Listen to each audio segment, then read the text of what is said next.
O stacking dos SRBs do Space Launch System, o SLS, está quase completo. Os técnicos do Exploration Ground Systems realizando o içamento e a integração do nono segmento em 7 de fevereiro de 2025 no Kennedy Space Center, dentro do Vehicle Assemble Building, o VAB. Com isso, a montagem dos propulsores atingiu 90% de conclusão.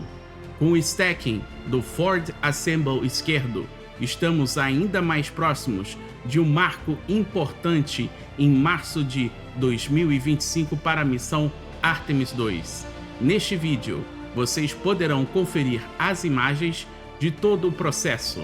Agora fiquem com essas belas cenas.